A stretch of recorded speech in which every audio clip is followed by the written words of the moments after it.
Greetings, book lovers everywhere. I'm E-Train and welcome to E-Train Talks, where I talk everything books in the hopes of inspiring others to love reading as much as I do. And today, I am thrilled to be joined by Kristin Reynolds, and we're going to be talking about her novel, The Spinner of Dreams. Woo! Hi, E-Train. Thank you very much for having me today. I just think you're an amazing kid, and it's awesome what you're doing for authors. So thank you. Well, thank you. You're incredible. Like the amount of pure kindness in your heart, it's no one can top that. And the fact that you send so many books for my book drive, and I know that you're helping so many other authors and writers, it just makes my day that I'm able to talk to you. Oh, that's so sweet. Thank you. So, The Spinner of Dreams, in a brief summary, is just a hugely, hugely entertaining book. I couldn't put it down. So my mom was baking popcorn and it started burning. And I went outside and with The Spinner of Dreams in my hands, and I was just reading it nonstop for like an hour outside. And it was just the perfect scenery to read a good book. Awesome. So Kristin's protagonists tend to suffer terrible odds, but fight back. They brave the darkness and go on fantastical adventures. And they always find their way to the brighter side of things. She uses her writing to brighten her darkest days and finds that words are like friends holding lanterns in the dark, which I quoted from her website, and that's just a beautiful quote, I have to say. So I'm so happy to be talking about Chris's writing journey today, and let's get into the first question. So this question is about your fantastical novel, a favorite of mine, The Spinner of Dreams. Yay. So The Spinner of Dreams, I could just not put it down. I read it in one sitting. And the Did story, you really? Yeah, That's I amazing. did. Yeah. It's a good sized book too. Yeah, I just couldn't put it down. And I know that so many Awesome. others haven't been able to as well.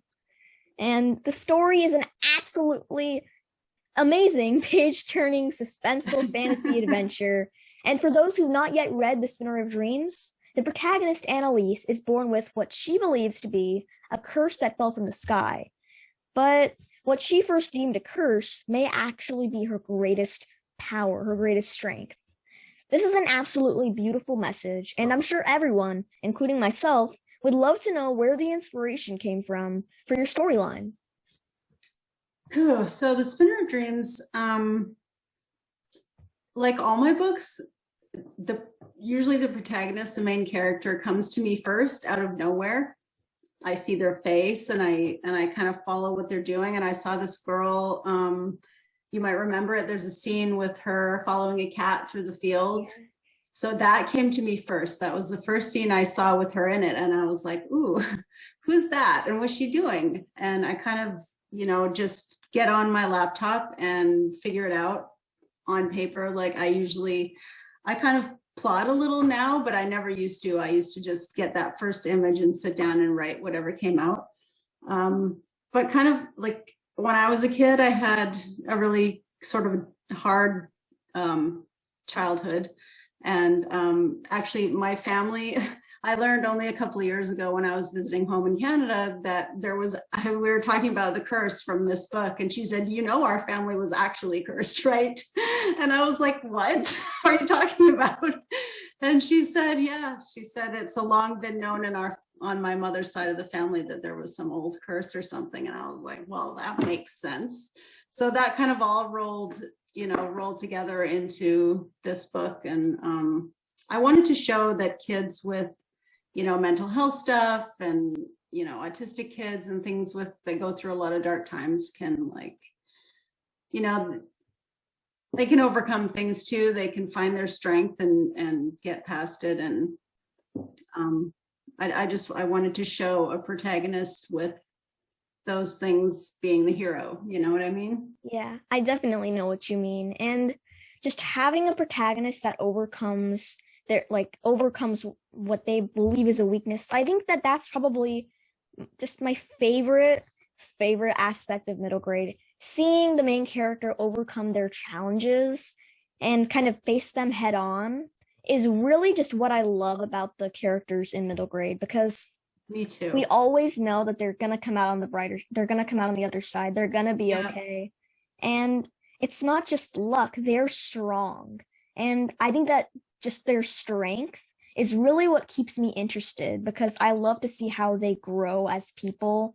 And Yeah. you already know from the beginning that they're strong, but they need to find their power and they're going to. And that's just one of the many reasons I love the Spinner of Dreams. And my Oh, next that's good. thank you. And you're good as well. You're amazing. And I want to know, did you model any of the characters in your books after people in your life? I did actually. The Land of Yesterday, my debut, Cecilia's mother, I kind of modeled after my mother. And Muse from the Spinner of Dreams is after my magical cat Larry. And actually my newest book, Izzy at the End of the World, I put a couple of my best friends in as teachers in that book. I love doing that. It's so fun. It is so fun. It's especially fun to read because the characters seem so real, and that's because they are real. And just having that information is really like, wow, these are real people, and they're incredible in the book, and they must be incredible in real life. And I can tell that they are because you're amazing. You're a very, very nice and kind person. So Oh, I know that your best friends are probably cool too. And yeah, they are. I can't wait to read about them in your next novel. And because I need to read more of your books. I've been kind of booked, as you can tell, but I I can't wait for you to when read more of them. yeah, and I can't wait to see like just your protagonists and like kind of spotting similarities, like very fun and important similarities between all of your books. And my next question is if you could meet Annalise now, what do you think she'd be doing? Or what would she be up to? I feel like she would be in Caledonia with Mr. Edwards and and his partner in this working in the sweet shop. And I feel like Muse would come by and they would hang out and she'd probably be working part-time in a shelter, like volunteering part-time in an animal shelter. She's a very sweet girl and that's just kind of exactly what I think she'd be doing right now. And still I following her dreams, by the yeah, way. I'd love to see her hanging out with Mr. Edwards and helping out at a shelter and just doing what she loves because that's kind of how I picture all my favorite characters and hearing that from the author just makes me love the protagonists even more. And Yeah. I can certainly picture Annalise just hanging out at the shelter, being with Mr. Edwards and Muse, and just smiling, being joyful after the realization that maybe what she believed as a weakness her entire life, maybe it's something more than that. Maybe it's important. Maybe it's a part of her now. And when she accepts Yeah. that, I think that, Well, they do. The hard things yeah, we go through do become a part of us, right? yeah. That's how we grow and yeah, And we now wouldn't that be she's, who we are now without them. yeah, and now that she's accepted that, I know that she's gonna blossom as a person even more than in your novel. And I think that she's probably gonna grow up to be a magical being who maybe takes over as the spinner of dreams. I think I can see that. I thought of that too, actually. Yeah, that's a good one. Or maybe helping like magical creatures, like the little, do you remember the end? The Yeah, end of the book where, yeah, little, I don't know. I can't say too much, but yeah. Oh yeah, I forgot spoilers. Yeah. And when reading a story, I find it hard to escape the mind of the protagonist, like, because I'm engrossed in their adventures, and but when the story ends, it's like, what now? I'm still in their head, but I don't know what they're up to now. So, do you ever experience that when writing characters and writing a book? absolutely. I can't stop. I mean, they become so real for me because we live, they live in our heads for Mhm. years sometimes, and each of my books usually takes a couple of years anyway from start to finish, and their voice is always rattling on in my head.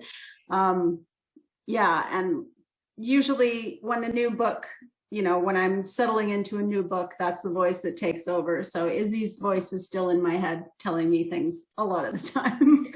It's amazing though. You know, they're real. They're real. Yeah. They really are real and really real. Yeah, really Yeah. real.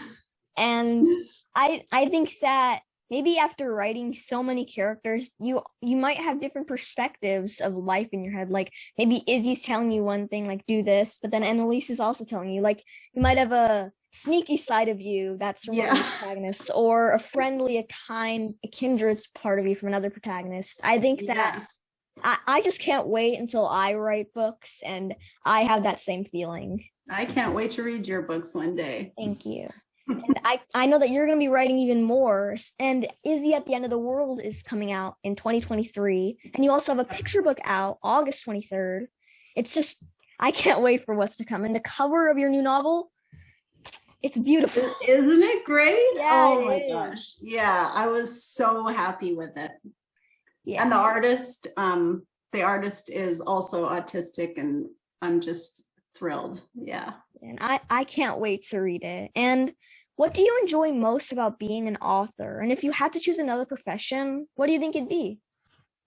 Oh, you know, writing is kind of the only thing that I ever felt I could do well, and it's not meant to sound pathetic. It doesn't. It's just like the one thing I could always do.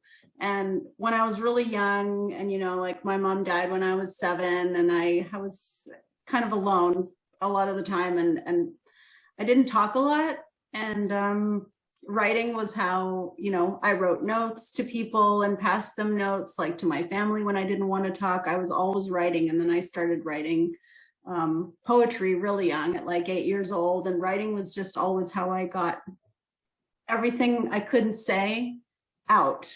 You know, like it's a lot harder for me to express myself verbally than it is, you know, writing.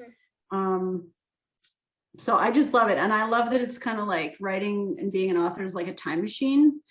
You know, it doesn't matter. I could be reading something that someone wrote 500 years ago and you're still inside their head. Yeah. It's like so cool. I just think it's amazing. It's like, it's such a trip. And you know, two people you don't know, the reader and the writer, can kind of meet on in the same dream. I don't know. It's like, it's real magic. It is. But if I wasn't writing, I would definitely be an archaeologist. That would be so fun. Yeah. I mean, since I was 6 years old, that's what I wanted to do. And then I found out about all that math and I was like, nope. Well, I think that you excel as a writer. I know that you'd excel as an archaeologist as well, kind of discovering the truth of the past. I think that kind of relates a lot to writing in a sense, like, because writing, you can write historical fiction. And also I feel like you said, the reader and the writer meet in the same dream. That's just beautiful. I can tell that you're really a great poet. Oh, thank you. And I think that that's just so true, and I 100% understand. Like, it's like the book is the dream, and the reader's kind of like the reader's on the writer's head, but also on the character's head. It's just reading and writing it's just magical. Magic. Yeah. It's just pure magic, and that's what I love about books, because it's just the magic never stops. And like just peeking my head into my bookshelf, choosing one of the many books I have, it's like a new spell has been cast. Seriously. And you can make it's not like a TV show where it's given to you that way. Everybody who picks up the same book will see something completely different in their head. And I think that's really cool, and get something totally different from the story too, you know? Yes. Yeah. That's what those books are the best, everybody. Yeah. And have you ever felt like emotional when writing certain parts of your story? And if so, how do you keep writing and overcome these challenges? Oh boy, yes. Very emotional. Actually, writing The Spinner of Dreams was really hard. And I actually had to step away from writing that book for a couple of months, because it was the first time that I was writing my own anxiety, depression, and panic. And so every day I would have to deal with my own stuff and then jump into her head and also deal with her stuff. And it was just, it got to be a lot.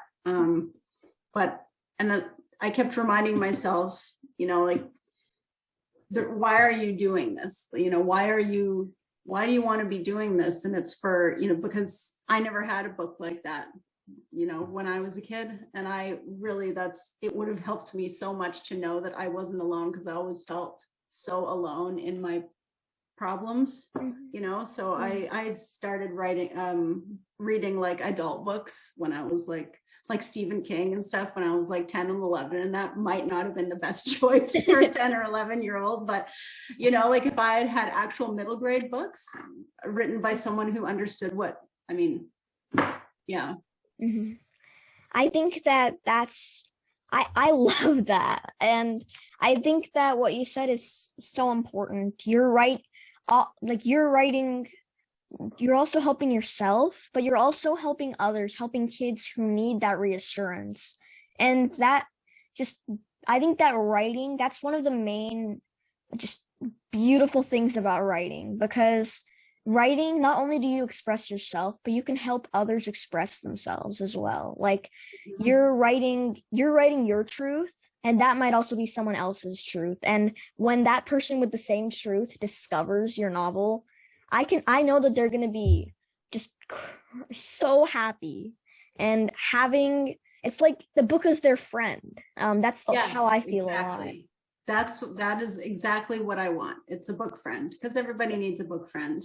Everybody does. Yeah. And that's what I like to say all the time. There's a book for everybody, especially. Yes, there is. Totally. And my next question for you is, so everybody, I'm not sure if you all know this, but I've heard that Chris has 2 books for pre-order and 2 new books in the works. And first, something very new, a picture book called The Big Worry Day, which comes out August 23rd, 2022.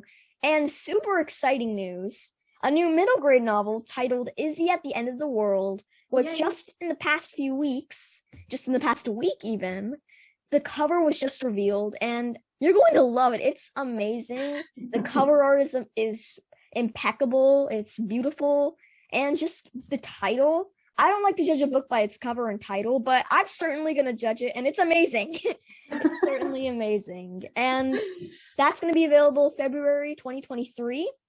And I know that everybody, including myself, we would love to hear more about your new books. So without giving any spoilers away, would you mind sharing something about your novels coming out and maybe share the inspiration behind them? Sure. So The Big Worry Day is my first picture book.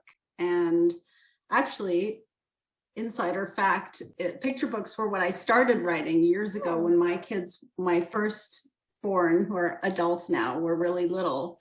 And it just never happened, for me. But I love picture books, and it's such a great medium for little kids with anxiety and problems like that. And I thought, I really wanted to write a book because I have kids with anxiety and depression and everything. And so I wrote this story about a little girl and her dog. I just love animals. So there's always going to be animals in my books, but a girl and her dog who she is very worried about going outside. She has, anxiety about going outside and wondering, what could happen? This could happen, that could happen. What if this happens? What if that happens? And so she kind of likes to protect herself and gather all these things, like I got to bring maps in case we get lost, and I got to bring a compass, and I got to bring a first aid kit. And she realizes after a little bit of time of hanging out with her dog, they do some things to calm down and relax. And then, it helps them. It's a book for kids who are anxious, who would like to have ways to calm down and just relax a bit so they can enjoy their world a bit more. Yeah. That's beautiful. And it's also a great reminder that it's not just maybe middle graders or adults who sometimes feel anxiety. Little kids, toddlers, they can feel scared. They feel scared too. And a lot of people kind of stereotype them and think, oh, they're wild, they go crazy, but sometimes we can feel a little nervous. They can feel a little nervous. They don't really understand some things. And having that picture book, that outlet for them, I'm so glad that you're writing it. And adding animals to the mix, because we all love our animals. Yeah. That's just going to make it even more relatable. And I know that when I read it, I'm going to love it. So many people are going to love it. And adding a picture book aspect, just making it a picture book. Everybody loves picture books. And we always have to remember that picture books, you're never too old for them. And I can't wait. I know you're gonna receive so much positive feedback, especially from me. I'm gonna keep crowding your DM saying, "Oh, it's amazing! It's amazing!" Oh, that's great! I love it. And is there anything you can share about Izzy at the end of the world? Yes, Izzy at the end of the world Izzy is more like me than actually any of my characters, and it's kind of it's pretty different from my first two middle grades. It's in first person and it's more kind of set in the real world. There's a lot of me in there. Like I gave her my backstory. I gave her our old house that we lived in on the top of the mountain in Vermont. And she lives with her grandparents and little sister. She's autistic and has anxiety, and a dog named Aka. And one night she's hanging out in her living room with her sister and grandparents, and she goes out on the deck to hang out look at the stars, and she sees like this weird light in the sky, and she's looking at it, and suddenly it just springs forward and the whole sky lights up. Wow. And when the lights go out, everyone but her and her dog are gone. Wow. Something beautiful turns into something drastic. I love that. And so she has to figure out, number one, what happened to her family. And then when she is brave enough to leave her house and get out into the world, she has to figure out what happened to everyone else. I can't wait for that. I'm at a loss for words. It's just, that's an incredible storyline, and I honestly, I already want to read that. I know that people are going to be lining up for advanced readers copies. I know I am. It's just, I will definitely send you one. That would be so great. And I'm just, I'm speechless. I'm so excited for this book. I'm so excited as well. From a reader standpoint, I can't wait to read it. I'm gonna read it so quickly, and I'm gonna write a book review. Wow. And it's my first with like an actual autistic labeled protagonist, and she's 14, and there's not a lot of 14-year-old, middle grades out there. It's like definitely an upper middle grade, but I wanted to show that, the autistics out there, where, there's a lot of stereotyping and things like that. And she is so smart and so strong and so loving and so brave. And I just wanted to show the whole world how. Well, the whole world is going to be smiling like that. I am super, super thrilled that Izzy at the End of the World is going to be out in the world. And in February of 2023, everybody just keep tabs on any upcoming news. Any news about Izzy at the End of the World, and also Chris's picture book, The Big Worry Day, because I honestly I'm awestruck.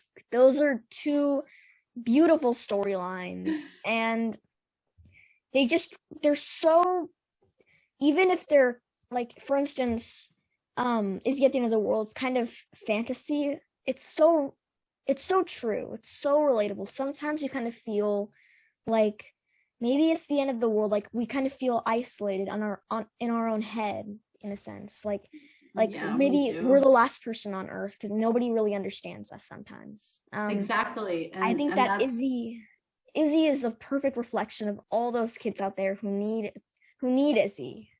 They're very smart. Thank because you. that's, I mean, I love metaphor. Metaphor is one of my favorite. Me I too. geek out on metaphor. There is a Me ton of too. it in my books. I like And metaphors and puns. Those are my two favorite yes, things. kid after my own heart.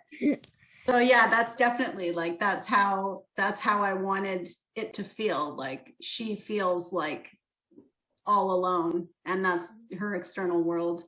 She's Mhm. alone. So, and she's kind of got to get through all that. Yeah. So this is a fun question that I love to ask authors and everybody that joins the podcast. If you were trapped on a deserted island and could only bring one book or book series, what would you bring and why? I could not choose between two.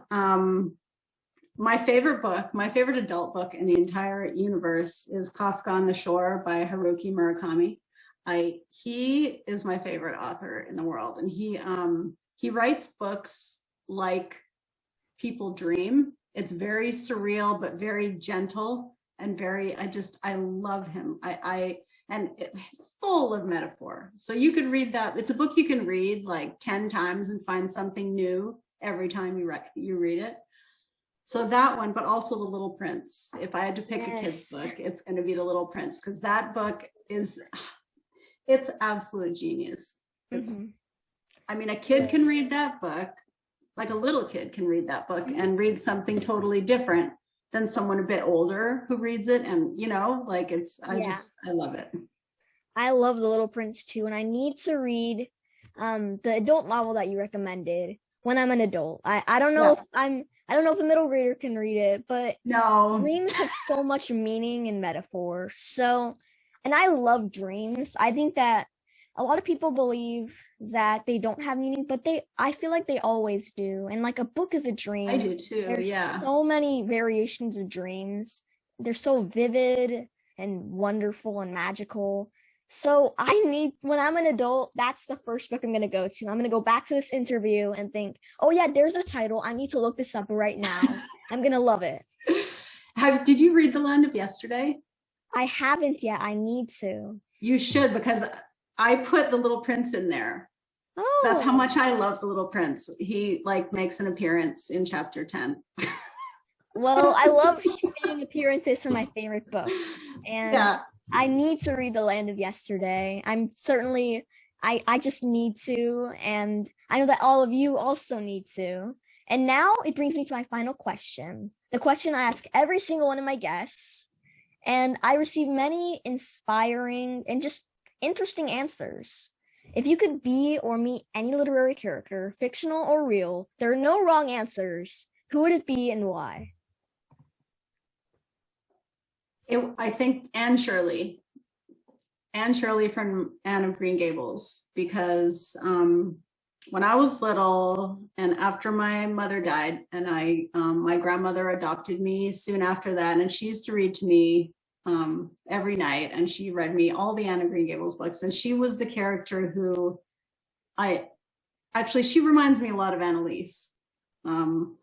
Very strong, but still very dreamy and sweet. And I just love that about her. And she reminded me so much of myself. And she went through all these trials and tribulations, but never like lost her poetic heart, you know, and like going after her dreams. And she was really spirited and strong still. But yeah, I would love to hang out with her.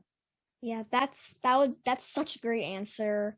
Fragile yet strong. Yes. Anne of Green Gables is, I know that it's one of my mom's favorite books. I watched the TV show. I need to read the books. I love the character, and I need to read the books, and I know that I'm gonna love them, especially since I love The Spinner of Dreams. And I think that all of your titles, your books, they're so inspiring. And thank you for such thoughtful and thought-provoking answers to my questions today. Thank you, E-Train. I just think you're amazing. I thank you so much.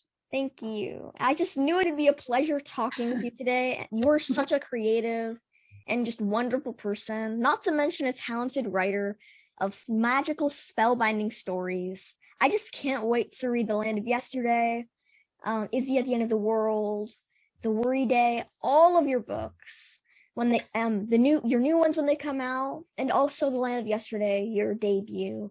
And I'm sure after listening to our interview, I know that all of our listeners and viewers, they feel the same way, or will as soon as they get their hands on one of their novels. They need to. You all need to.